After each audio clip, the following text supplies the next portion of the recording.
खबर शामिल करते हैं गोजा से, जहां से हमारे ब्यूरो चीफ हाजी सफदर अली के मुताबिक गोजा में जिसकी लाठी उसकी भैंस का कानून राय। कब्जा माफिया का राज, सरकारी अहलकारान मुबैना मिली भगत से कब्जा माफिया का आलाकार बनने लगे।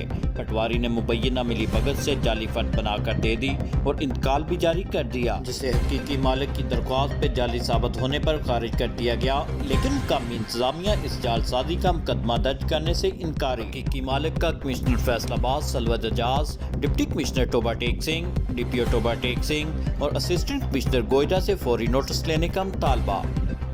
बिस्मिल्लाहिर्रहमानिर्रहीम। मेरा नाम सैयद मुबशर अली शाह है।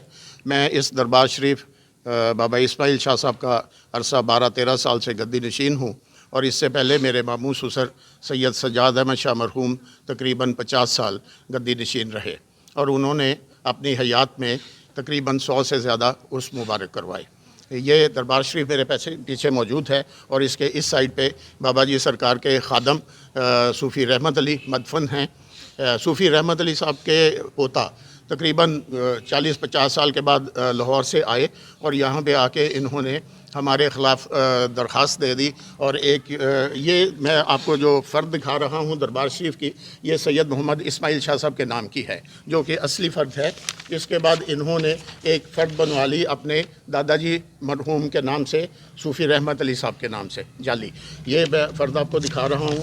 ये फ़र्द फिर हमने कैंसिल करवाई और महकमा ने इसको खारिज कर दिया। ये सारी कानून को डिपार्टमेंट से, रेवेन्यू डिपार्टमेंट से तस्दीक इसके ऊपर मौजूद हैं।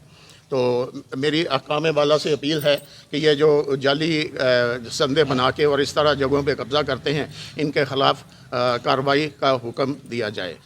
बिस्मिल्लाहिर्रहमानिर्रहीम। गुजारिश है जो कि मुबशर साहब ने आपको तफसीलात बताई है, पहले तो मैं इनको सेकंड करता हूँ। उसे गुजारिश ये है कि मैं तकरीबन अरसा 20 साल से मस्जिद के सामने मेरी रिहाइश है। मैं उस वक्त से लेकर आज तक जो है, पहले इनके मामू साहब होते थे यहाँ के, वही इस दरबार का इंतज़ाम व इंतज़ाम चलाते थे। उनकी वफ़ात के बाद इनके जनाब अली मुबशर साहब इंतज़ाम व इंतज़ाम चलाते रहे हैं। और दूसरी गुजारिश मैं करता हूँ, जो कदीर दरख्वास्त देंदा वक्त से झूठी दरख्वास्तें दायर करता रहता है, DSP साहब को भी दी। हम मुतद्दर बार DSP साहब को मिले कि एक ज़ाब्ता मालूम है, इन्होंने उनकी जो जाली डॉक्यूमेंट है वो भी DSP साहब को पेश किए।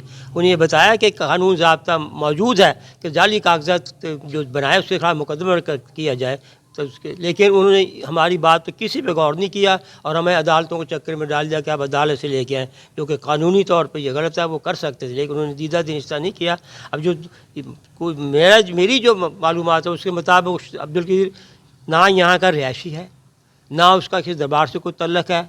दरबार का सारा सिर्फ ये उनके ये कोई नहीं है, उनके दादा की कब्र थी। अगर वो इतने नेक नाम थे, उनके दादा ने मतवल्ली शजाद साहब को बनाया, अपने बेटे को किसी को क्यों नहीं बनाया, अपने पोते को क्यों नहीं बनाया? अगर वो इतने नेक नाम होते, दादा इन्हें मतवल्ली बना के जाता, उन्हें शजाद साहब को इसका दरबार का मतवल्ली बनाया। वही इसका इंतज़ाम जब तक मैं देख रहा हूँ, जो यही ख़ानदान है इस दरबार का इंतज़ाम इंतज़ाम कर रहा है। लिहाजा मेरी इंतज़ामिया से नहायत अदब से गुजारिश है कि जाली डॉक्यूमेंट तैयार करने वाले के ख़िलाफ़ कार्रवाई की जाए और जो अहलकारान हैं, जो भी इसके ज़िम्मेदार हैं, उनका भी तयन किया जाए, उनके साथ उनके खिलाफ भी कानून के मुताबिक कार्रवाई की जाए।